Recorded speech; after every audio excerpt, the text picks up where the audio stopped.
Hello नमस्कार दोस्तों, मैं फिर से आपके सामने मैं उपलब्ध हूँ। मेरा नाम कुलदीप कुमार और मैं आप ही का अपना चैनल एकलव्य वाटिका पर पढ़ाता हूँ, जिसमें मैं इंग्लिश और मैथ्स का वीडियो बनाता हूँ, डालता हूँ, इस चैनल पर अपलोड करता हूँ। किस चीज़ का वीडियो? इंग्लिश और मैथ्स। आज मैंने सोचा जो लोग कंपटीशन का तैयारी कर रहे हैं, एसएससी, बैंकिंग, मेनली जो एसएससी का प्रिपरेशन कर रहे हैं, उन्हें इंग्लिश पढ़ने में बहुत ज़्यादा समस्या आता है। और वो लोग जो एक बेस्ट बुक नीतू सिंह का लिखा हुआ है, please to Paramount English for general competition, ये बुक जो बहुत ही अच्छा बुक है। यदि आप इस बुक को फॉलो करते हैं और इस बुक का प्रत्येक क्वेश्चन को आप एनालिसिस करते हैं, मतलब प्रत्येक कंसेप्ट, प्रत्येक क्वेश्चन को यदि आप एनालिसिस करते हैं, तो आपको जो है किसी भी एग्जामिनेशन में इंग्लिश में तो कोई समस्या होने वाला नहीं है। इसलिए मैंने सोचा जो फर्स्ट चैप्टर का जो कंसेप्ट है वो तो आपको मैं पढ़ाया था, वर्ब का कुछ कॉन्सेप्ट, और वो आगे मैं बताते रहूँगा। आज मैंने सोचा क्या, जो वर्ब का जो क्वेश्चन है नीतू सिंह में जो दिए हुए हैं, स्पॉटिंग एरर फाइंड करने का क्वेश्चन, उस क्वेश्चन को डिस्कस करवाओ। प्रत्येक दिन मैं 5-10 क्वेश्चन डिस्कस करवाऊंगा, जिससे आपका भी जो है, मतलब जो आप बना रहे हैं, आपको किताब में तो उत्तर आता है, एक्सप्लेनेशन भी रहता है, लेकिन एक बेस्ट एक्सप्लेनेशन, हाँ ये सही है, वो चीज़ आपको मिलना चाहिए। मतलब एक गाइडेंस आपको मिलना चाहिए, जो हाँ ये जो क्वेश्चन बना रहे हैं इसका जो ये उत्तर है यही होना चाहिए। इसलिए जो मैं एक बेस्ट एक्सप्लेनेशन के लिए आपके लिए वो बहुत ही लाभदायक साबित होगा, इसके लिए मैं जो है कुछ वीडियो बनाने के लिए सोचा। और मैं आज से आपको वर्ब का नीतू सिंह में जितने सारे क्वेश्चन है, सब क्वेश्चन को एक क्वेश्चन का डिस्कशन मैं करवाऊंगा, और वो भी एक एक्सप्लेनेशन के साथ, गुड एक्सप्लेनेशन के साथ। ठीक है दोस्तों, तो इसलिए मैं आपका समय न लेते हुए मैं क्वेश्चन शुरुआत करता हूं। और क्वेश्चन में जितने सारे कंसेप्ट हैं, उस क्वेश्चन के एक एक पार्ट को जानना है। ठीक है, क्वेश्चन देखिए, नीतू सिंह का ये फर्स्ट जो है वर्ब बेसिक का ये क्वेश्चन है। क्या चैप्टर का नाम है आपको? Verb basic. हिंदी मीडियम के स्टूडेंट के लिए जो बुक है, बहुत ही रामबाण बुक है। एसएससी, खास तौर पर एसएससी की तैयारी करने वाले विद्यार्थियों के लिए यह बुक रामबाण बुक है। अब देखिए क्वेश्चन क्या है, ही वाज सो इंक्विसिटिव। ठीक है, पार्ट 1 है, ए पार्ट है ही। यहाँ पर हम क्या करेंगे, सबसे पहले क्या करेंगे देखिएगा, ही क्या होता है? ही वाज सो इंक्विसिटिव, हम बहुत ही उत्तेजित हैं। इंक्विसिटिव है उत्तेजित, मतलब तो हम क्या, ही मतलब वह, तो वह जो है सब्जेक्ट हो गया। ही यहाँ पर क्या हो गया? सब्जेक्ट। वाज देखिएगा क्या होता है, ही वाज सो इंक्विसिटिव। अब यहाँ पर वाज जो है वह मेन वर्ब का काम कर रहा है। किसका काम कर रहा है? मेन वर्ब का काम कर रहा है। सो यहाँ पर एडजेक्टिव का काम कर रहा है। वह इतना इंक्विसिटिव है, उत्तेजित है, यह सब जो है। और डैट आपको पता होगा, डैट का मतलब यहाँ पर की है। इसका उपयोग 2 रूपों में करते हैं। डैट जो है प्रोनाउन भी होता है। मान लीजिए प्रोनाउन है, यहाँ पर प्रोनाउन ही, फिर से ही आ गया, तो ही क्या होगा? वही सब्जेक्ट हो गया। रोज, अब देखिए रोज क्या होता है? राजन, तो यहाँ पर जो है V2 हो जाएगा, सब कुछ बताऊंगा। Many question in the class. अब देखिए क्वेश्चन है यहाँ पर, नो एरर। मैं आपको पार्टली रूप में क्वेश्चन बता दिया। ही वाज सो इंक्विसिटिव, वह इतना इंक्विसिटिव है, उत्तेजित है कि that he rose many question in the class, उसने क्लास में बहुत सारे क्वेश्चन उठाया। अब देखिए ही वाज सो इंक्विसिटिव, यहाँ तक सब कुछ सही है। ठीक, दैट कि वह बहुत सारा क्वेश्चन क्लास में उठाया। अब बात कहाँ पर फंस गया? रोज पर। कहाँ पर? रोज पर। अब हम कैसे पता करेंगे रोज सही है या गलत है? हम कैसे पता करेंगे रोज सही है या गलत है? मैं आपको बता रहा हूँ। रोज देखिए, राइज एक शब्द होता है, उसका मतलब उठना, जगना, जो भी हो होता है। ठीक, और एक शब्द होता है राइज, RAIS, यहाँ पर हिंदी भी लिख देते हैं, उठना। ठीक, बढ़ना भी होता है, इत्यादि। एक राइज, इसका मतलब उठाना होता है। क्या होता है? उठाना।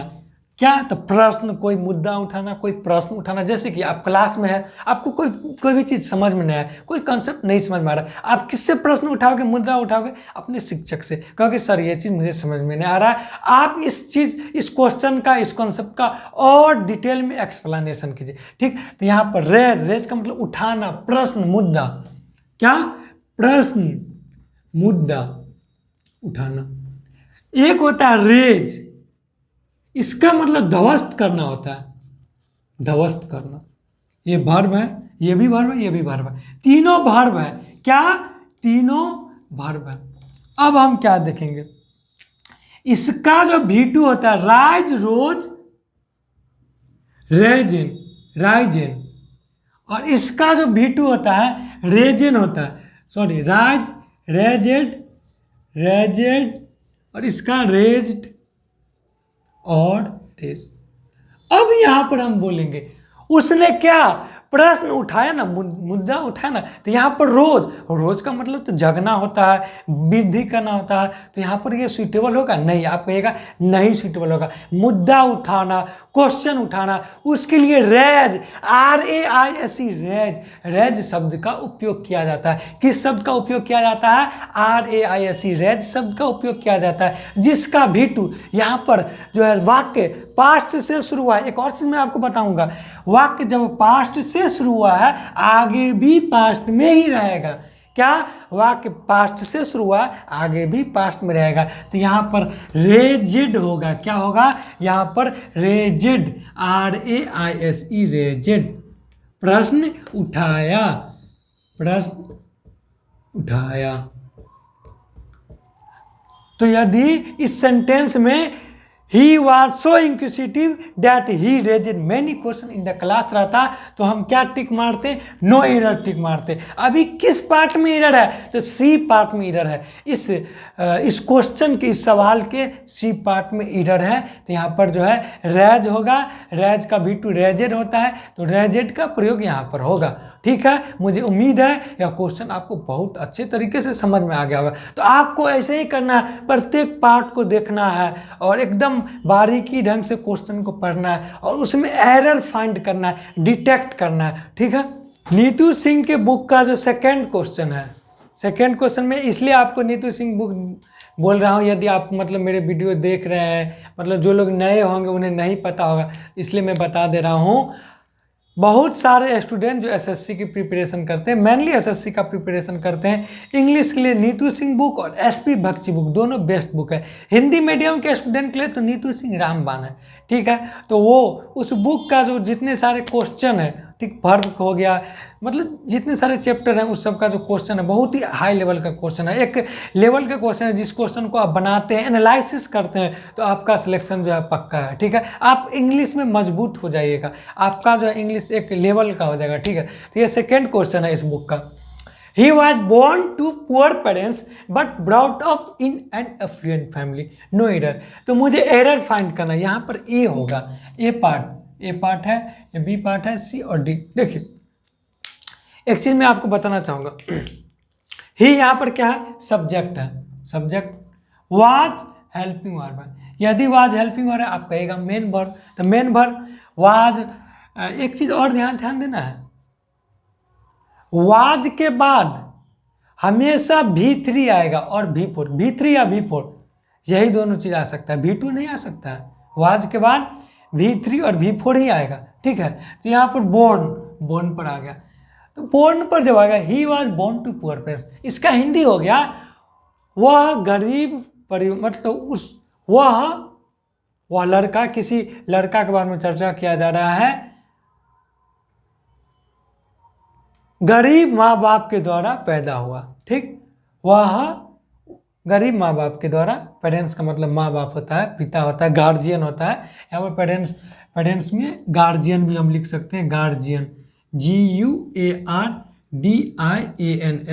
लेकिन गार्जियंस देखिए, पुअर पेरेंट्स का मतलब अपना माता पिता होता है। ठीक, यदि यहाँ पर केयर किया जाता, हाँ उपयोग किया जा सकता है, यहाँ पर केयर में भी इसका उपयोग किया जा सकता है और गार्जियन के भी रूप में उपयोग किया जा सकता है। ठीक है, अपना गार्जियन के रूप में भी इसका उपयोग किया जा सकता है, लेकिन जो मोस्टली जो यूज होगा वह पेरेंट्स ही होगा। ठीक है। अब यहाँ पर ध्यान दीजिएगा, he was born to poor parents. तो यहाँ पर बोर्न ये है क्या? तो एक चीज मैं आपको बताऊंगा, बियर दो शब्द होता है, एक का मतलब जन्म देना होता है, क्या? एक जन्म देना होता है, बियर मतलब जन्म देना, और एक बियर का मतलब होता है सहन करना, क्या? सहन करना, बर्दाश्त करना।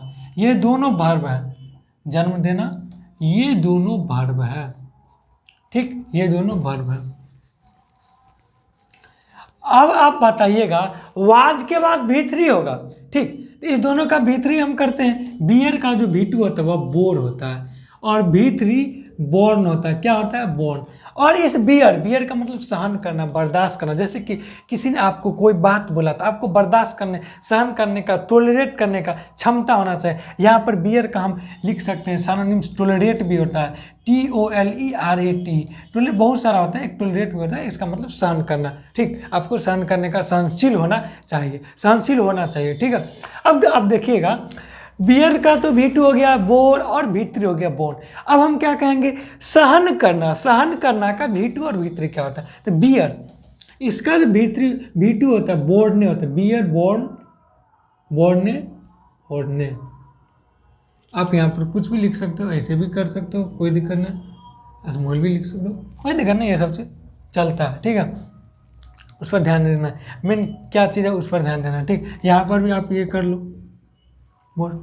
अब आप देखिएगा, वाज के बाद क्या आएगा? तो भी3 आएगा, और उसका हिंदी क्या होगा? जन्म लेना, जन्म दिया, उसके जो है उस लड़का को गरीब माँ बाप ने जन्म दिया, तो जन्म दिया होगा क्या?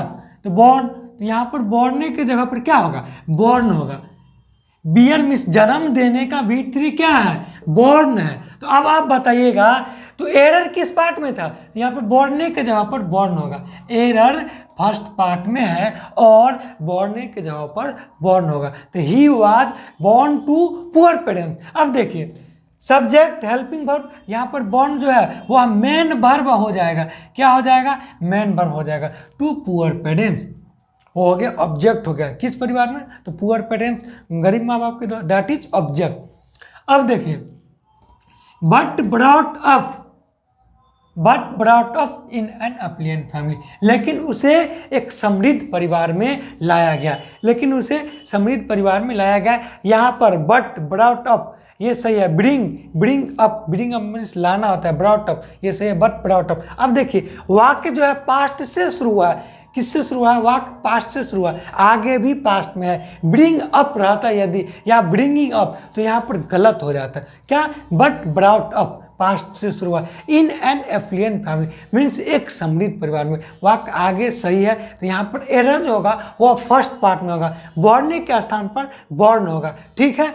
मुझे उम्मीद है यह क्वेश्चन आपको समझ में आ गया होगा, मुझे उम्मीद है आपको यह क्वेश्चन समझ में आ गया होगा। आप स्क्रीनशॉट ले सकते हैं, जो बाद में आपको जो है कहाँ पर किस चीज़ का उपयोग किया गया, आपको एक बेस्ट एक्सप्लेनेशन आपको मिल रहा है कि यहाँ पर क्या होगा, आगे का बात सब कुछ आपको क्वेश्चन में डिटेल तरह से आपको मिल रहा है। आप यदि एसएससी का तैयारी करते हैं तो इस वीडियो को देखिए, आपको बहुत ही, आपको एक मेंटर के रूप में, जैसे एक दोस्त होते हैं ना, उसके फ्रेंड के रूप में आपको जो है सहायक मिलेगा, ठीक है। नेक्स्ट क्वेश्चन देखिएगा, क्या है question? The university was found in 1950, ठीक है, when India was not self dependent in many aspect. अब देखिएगा, यहां पर द यूनिवर्सिटी सब्जेक्ट हो जाएगा, यूनिवर्सिटी का मतलब होता है विश्वविद्यालय, कॉलेज के समूह को, ग्रुप ऑफ कॉलेज को यूनिवर्सिटी कहा जाता है, और कॉलेज का मतलब होता है महाविद्यालय, ठीक। तो कॉलेज और यूनिवर्सिटी अलग अलग होता है, ठीक।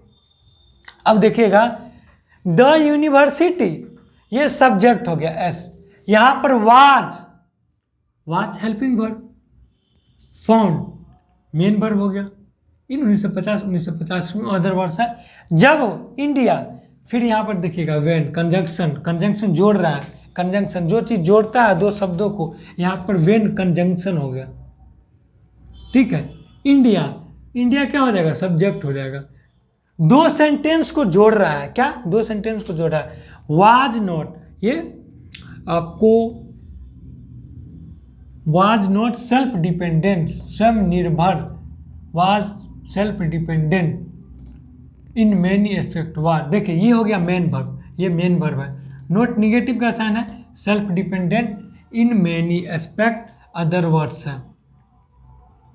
सबसे पहले आप सेंटेंस के पार्ट को जानिए, कौन सब्जेक्ट है कौन ऑब्जेक्ट है, कंजंक्शन कहाँ पर, मतलब पार्ट्स ऑफ स्पीच को जानिए। उसके बाद आपको एरर फाइंड करने में बहुत ही आसान हो जाएगा और आपको पता चल जाएगा, आप डिटेक्ट कर लीजिएगा जो इस पार्ट में एरर है। ठीक है, तो मैंने वही चीज़ किया सबसे पहले। The university was found in 1950 when India was not self dependent in many aspect. इसका जो हिंदी होगा, जो यूनिवर्सिटी 1950 में स्थापित किया गया था। अब देखिए वाज के बाद मैंने आपको क्या बताया, V2 या V3 आएगा, वाज के बाद हमेशा V3 और V4 आता है, यहाँ पर क्या V3 आएगा। ठीक है, अब आप देखिएगा यहाँ पर एरर है, हम कैसे पता करेंगे, आपको हम एक बेस्ट एक्सप्लेनेशन दे रहे हैं। ठीक है, यहाँ पर एरर किस पार्ट में है, इस पार्ट में एरर है, फाउंड में। तो हम दो शब्द होता है, एक शब्द है फाइंड और दूसरा शब्द है फाउंड।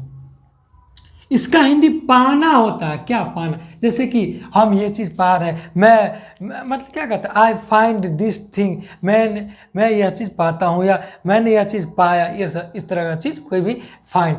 और फाउंड का मतलब स्थापित करना, क्या स्थापित करना।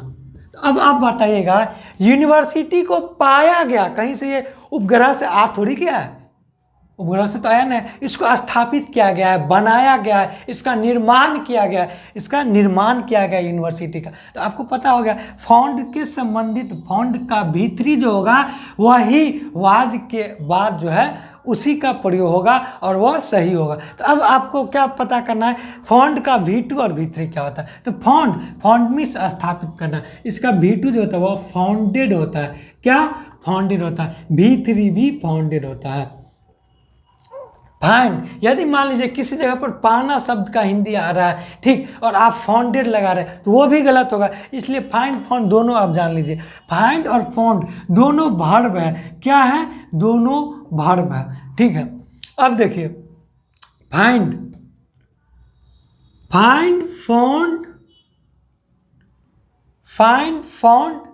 फाउंड, इसका V2 और V3 जो है फाउंड ही रह जाता है, फाइंड फाउंड। अब आप बताइएगा यहाँ पर यदि इसके रूप में हम, इस शब्द के रूप में हम यहाँ पर इसका हिंदी निकालते हैं, यूनिवर्सिटी 1950 में पाया गया, ऐसा आप कहीं देखें हैं यूनिवर्सिटी कहीं उपग्रह से चाहे ग्रह से तो उतर के नहीं आएगा, यूनिवर्सिटी को स्थापित किया जाता है। तो यहाँ पर फाउंड के स्थान पर फाउंडेड होगा, क्या होगा, फाउंडेड होगा, क्या होगा, फाउंडेड। 1950 में स्थापित किया गया था, 1950 में यूनिवर्सिटी को स्थापित किया गया था। अब देखिए यहाँ तक हो गया कंप्लीट, मतलब फाउंड के स्थान पर हम फाउंडेड रख देंगे तो यह सेंटेंस करेक्ट हो जाएगा। ठीक, अब आगे देखिएगा, व्हेन सेंटेंस को जोड़ रहा है जब, क्या, जब India was not self dependent in many aspect. सबसे पहले तो हम यहाँ पर ये चीज़ करेंगे, वाह के पास्ट से शुरुआत, आगे भी पास्ट में रहेगा। ठीक है, तो हाँ वाज का प्रयोग है पास्ट में। ठीक, जब भारत जो है विभिन्न सेक्टरों में सेल्फ डिपेंडेंट नहीं था, उस समय यूनिवर्सिटी का स्थापना किया गया था। तो आगे व्हेन इंडिया, यहाँ पर इंडिया जो है सब्जेक्ट है और सिंगुलर सब्जेक्ट है। इंडिया तो सिंगुलर होता है ना, एक ही इंडिया होता है ना, तो एक ही इंडिया है ना, तो सॉरी एक ही इंडिया होता ना, एक ही इंडिया है, इंडिया एक देश है। ठीक, और वह सिंगुलर सब्जेक्ट है। ठीक, तो उसके साथ किसका प्रयोग होगा, तो आप बोलिएगा वाज, जैसे कि कुलदीप वाज, जैसे मेरा नाम कुलदीप है तो कुलदीप वाज, कुलदीप था, किसी भी ही वाज अ बॉय, वह एक लड़का था, क्या, वाज का प्रयोग होता है सिंगुलर सब्जेक्ट के साथ, और प्लूरल सब्जेक्ट के साथ वेयर का प्रयोग होता है, वर का प्रयोग होता है। तो आप बताएगा व्हेन इंडिया वाज, सही है, not self dependent in many aspect, D no error, मतलब एरर किस पार्ट में था, तो बी पार्ट में था। फाउंड के स्थान पर क्या होगा, फाउंडेड होगा। मुझे उम्मीद है आपको यह जो क्वेश्चन है समझ में आ गया होगा और डिस्कशन जो मैंने करा है वो भी आपको समझ में आ गया होगा। यदि आप इस तरह से क्वेश्चन को बनाते हैं तो आप जैसे एग्जाम में बैठिएगा, आपको किसी भी तरह का समस्या का सामना नहीं करना पड़ेगा, आप सेल्फ डिपेंडेंट हो जाइएगा और आप क्वेश्चन को बेधड़क बनाइएगा। ठीक है, चौथा नंबर क्वेश्चन देखिए, क्वेश्चन है आई कंप्लेंट अगेंस्ट हिम। तो देखिए मैंने उनके विरुद्ध शिकायत किया, इसका मतलब है ना शिकायत किया। अब आप बताइएगा आई क्या है, तो सब्जेक्ट है, सब्जेक्ट के बाद क्या होता है, सब्जेक्ट पर यहाँ पर V2 आएगा ना, ये सिंपल पास्ट टेंस का वाक्य है। आई कंप्लेंट अगेंस्ट, मैंने उनके विरुद्ध काम किया, सब्जेक्ट के बाद V2, subject plus V2 plus object. अब आप बताइएगा यहाँ पर V2 होना चाहिए, चलिए V2 मान लेते हैं, कंप्लेंट है, अगेंस्ट हिम ये ऑब्जेक्ट हो गया, उनके विरुद्ध ऑब्जेक्ट हो गया। As in spite of my repeated warning he failed to mend his ways no error. अब यहाँ पर एरर जो है मुझे फर्स्ट पार्ट में लग गया, किस पार्ट में, ए नंबर पार्ट में। कंप्लेंट शब्द का हिंदी शिकायत होता है, कंप्लेंट जो है COMPLAINT, कंप्लेंट शब्द नॉन होता है, नॉन, और इसका हिंदी शिकायत होता है, क्या होता है, शिकायत। और कंप्लेन जो वर्ब है इसका हिंदी शिकायत करना होता है, शिकायत करना। इसका V2 और V3 कंप्लेनेट, V2 क्या होता है, द कंप्लेनेट, और V3 भी कंप्लेनेट होगा। तो अब आप बताइएगा मैंने उनके विरुद्ध शिकायत किया, तो आई कंप्लेंट अगेंस्ट हिम या आई कंप्लेनेट अगेंस्ट हिम, तो यहाँ पर सब्जेक्ट के बाद V2 आएगा। सिंपल पास्ट टेंस का वाक्य subject plus V2 plus object, structure जो होता है सिंपल पास्ट टेंस का subject plus V2 plus object होता है, प्लस ऑब्जेक्ट होता है। तो यहाँ पर कंप्लेंट नाउन नहीं ना होगा, V2 होगा, तो यहाँ पर कंप्लेंट की जगह पर कंप्लेनेड हो जाएगा, क्या हो जाएगा, कंप्लेनेड हो जाएगा, लिख लीजिए कंप्लेनेड। ठीक, आगे देखना ही ना, आगे भी देख लेते।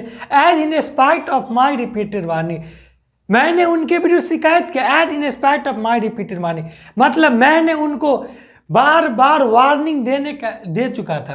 As in spite of my repeated warning he failed to mend his way, मैंने उनको, रिपीटेड का मतलब होता है बार बार, एक बार से अधिक, मैंने उनको वार्निंग चेतावनी दे दिया था। तो यहाँ पे as in spite of repeated है, यहाँ पर V2 पास्ट में वाक्य है, तो यहाँ पर भी पास्ट में रिपीटेड है, तो सही है, क्या सही है, कंप्लेनेट, तो यहाँ पर रिपीटेड, चलिए यहाँ तक सही है। अब ही failed to mend his veg, तो यहाँ पर जैसे फेलेड है, यहाँ पर फेलिंग रहता है या फेल रहता है, तो यहाँ पर भी एरर हो सकता था, लेकिन ही के बाद सब्जेक्ट है, यहाँ पर फेलेड V2 है, टू मेंट हिज वेज, मेंट का मतलब, टू मेंट हिज वेज का मतलब होता है अपने रास्ता सुधार करना।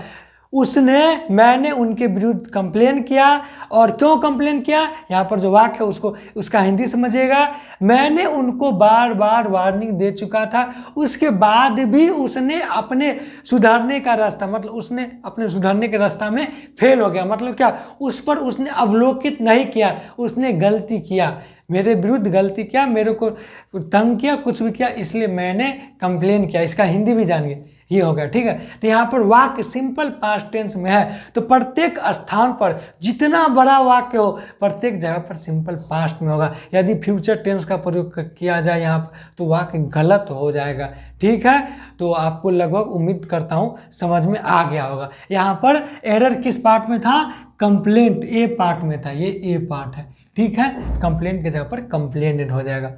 नेक्स्ट क्वेश्चन देखिएगा, क्वेश्चन नंबर 5 है, पढ़िए। Failure must not have permanent effect on a person because only the tough survives. D, no error. A है failure must not have। अब देखिए must क्या मॉडल है, must क्या मॉडल है, मॉडल का प्रयोग हमेशा जो है हेल्पिंग वर्ब के रूप में किया जाता है। 3 एक ऐसा मॉडल है, नीड, डेयर और यूज्ड टू, जिसका प्रयोग हेल्पिंग वर्ब के रूप में तो किया भी जाता है और दूसरे रूप में भी किया जाता है। जैसे नीड और डेयर का उपयोग मेन वर्ब के रूप में किया जाता है और यूज्ड टू का उपयोग एडजेक्टिव के भी रूप में किया जाता है, लेकिन मेनली उसे मार्जिनल मॉडल ऑक्सिलरी वर्ब कहा जाता है और मॉडल जो है उनका उपयोग हमेशा मेन वर्ब के रूप में किया जाता है। यहाँ पर देखिएगा फेल्यूर का मतलब था असफलता। Must not have permanent effect on a person, किसी भी व्यक्ति पर, जैसे कि यदि आई एम द कैंडिडेट यदि मैं कैंडिडेट हूँ, किसी भी एग्जामिनेशन का तैयारी कर या किसी भी चीज़ का कैंडिडेट हो, क्या ऐसा में है जो परीक्षा का ही तैयारी करने वाला जो है, कहीं मतलब फेल्यूर का, किसी भी क्षेत्र में, बिजनेस किसी एनी क्षेत्र, any field, failure must not have permanent effect on a person. किसी व्यक्ति पर असफलता का एक परमानेंट असर हो जाता है। देखिएगा तो यहाँ पर इफेक्ट, ये शब्द सही है, ये भी सही है, ये भी मस्ट नॉट हैव, ठीक है, permanent effect on a person. अब देखिए यहाँ पर इफेक्ट शब्द है, मैं आपको ये भी टोटल बताऊंगा, टेंशन नहीं लीजिए। पहले यहाँ पर देखिए इफेक्ट और इफेक्ट दो शब्द हैं। आपको यहाँ पर एरर आप खुद ढूंढ लीजिएगा कहाँ पर है। इफेक्ट जो है नॉन भी होता है और वर्ब भी होता है। जब नॉन होता है इसका मतलब परिणाम होता है। क्या होता है? नॉन, जब इफेक्ट का उपयोग जब नॉन के रूप में किया जाता है तो उसका मतलब, उसका हिंदी जो निकलता है ना, वह परिणाम निकलता है। और जब इफेक्ट का उपयोग वर्ब के रूप में किया जाता है उसका हिंदी निकलता है बदलाव लाना। क्या? बदलाव लाना। और ये इफेक्ट जो है ये वर्ब है, एडवलफिसिटी इफेक्ट, ठीक है। इसका हिंदी असर करना, असर करना। तो अब आप यहाँ पर देखिए, यह सब्जेक्ट हो गया, ये मॉडल्स हो गया। क्या? मॉडल। ये हैव मेन वर्ब के रूप में यहाँ पर काम कर रहा है। Have permanent effect main verb के रूप में यहाँ पर काम कर रहा है। Permanent effect, permanent effect, permanent का मतलब होता है एकदम कंप्लीट, जैसे कि मतलब क्या, परमानेंट का मतलब क्या? अस्थाई। परमानेंट में अस्थाई, वो परमानेंट ही रहेगा। तो किसी भी फेल्यूर व्यक्ति, फेल्यूर का किसी परमानेंट इफेक्ट, सॉरी इसका हिंदी आप समझिएगा, किसी भी व्यक्ति पर फेल्यूर का क्या परमानेंट इफेक्ट रहता है, परमानेंट असर रहता है। क्या? परमानेंट बदलाव रहता है। यहाँ पर कौन, आप खुद यहाँ पर ढूंढिए क्या होना चाहिए। तो फेल्यूर एक क्या है? परमानेंट परिणाम है, रिजल्ट है। फेल्यूर होना क्या? एक रिजल्ट है ना, परमानेंट रिजल्ट है, एक रिजल्ट है। फेल्यूर जैसे क्या, आप कोई भी एग्जाम दे रहे हैं तो उसका जो मेन रिजल्ट आया फेल्यूर, इसका मतलब क्या? वह परमानेंट रिजल्ट है। तो यहाँ पर जो इसका इफेक्ट है, इसका मतलब असर करना होता है। तो यहाँ पर परमानेंट रिजल्ट रहता तो सही है। या यहाँ पर यदि हम दूसरा शब्द उपयोग करेंगे इफेक्ट के जैसा, तो वह EFFECT होगा, EFFECT होगा, ठीक। Because only the tough survives, ये सब अदर वर्ड्स है, अदर वर्ड्स। तो यहाँ पर सब कुछ है। बिकॉज ओनली का इंग्लिश ONLY ही रहता है। द टफ सर्वाइव्स सबका इंग्लिश उसी तरह से रहता है। क्या? तो सब सही है। वर्ड में भी यदि मिस्टेक रहा, जैसे सर्वाइव है मतलब कोई टफ के जगह पर, परमानेंट के जगह पर परमानेंटेड कुछ भी रहा, तो भी वहाँ पर एरर हो सकता है, ठीक है। तो यहाँ पर लगभग सब जो है, जितने सारे वर्ड हैं सब सही हैं। एरर जो था वह बी पार्ट में था। परमानेंट इफेक्ट एक परमानेंट मतलब अस्थाई परिणाम होता है। किसी भी फेल्यूर है ना, एक अस्थाई परिणाम होता है। मतलब आपने यहाँ पर फेल्यूर कर गया, यह आपका रिजल्ट है, परमानेंट रिजल्ट आ गया, ठीक। मतलब एक रिजल्ट आ गया, ठीक। तो उसका मतलब परिणाम। यहाँ पर इफेक्ट जो है नाउन के रूप में उपयोग हुआ है। किस रूप में उपयोग गया है? नाउन के रूप में उपयोग हो गया है। परमानेंट इफेक्ट जो है नाउन के रूप में उपयोग हो गया। यहाँ पर इसका मतलब निकल जाएगा परिणाम, ठीक है। उम्मीद करता हूँ यह क्वेश्चन आपको समझ में आ गया होगा। 5 क्वेश्चन का डिस्कस करवाया हूँ। कितने? 5 क्वेश्चन डिस्कस करवाऊँ, और 5 क्वेश्चन को एक बेस्ट मेथड से, एक अच्छे तरीक़ों से, जिसमें प्रत्येक मतलब सेंटेंस का जो पार्ट होता है वहाँ पर भी बताओ। इसमें कितने सारे वर्ड हैं, जो जो वर्ड में मतलब मिस स्पेल्ट हुआ, एरर आया, उस वर्ड के बारे में बताया हूँ। उसका V2 क्या होता है, V3 क्या होता है, V3 क्या होता है। मतलब मैं जो है अपने प्रयास किया हूँ, जो अच्छा ढंग से आपको बताने का प्रयास करूँ। यदि आप प्रीवियस ईयर जैसे कि नीतू सिंह बुक फॉलो करते हैं तो आप मेरे वीडियो को देख सकते हैं। जो आपको प्रॉब्लम आ रहे हैं कहीं समझने में, क्वेश्चन समझने में, तो आप इस वीडियो को देख सकते हैं। आपके लिए बहुत ही लाभदायक साबित होगी, ठीक है। आज के इस वीडियो में इतना ही। मैं फिर नेक्स्ट वीडियो में नेक्स्ट क्वेश्चन के साथ आपके सामने प्रस्तुत करूँगा। ओके, धन्यवाद।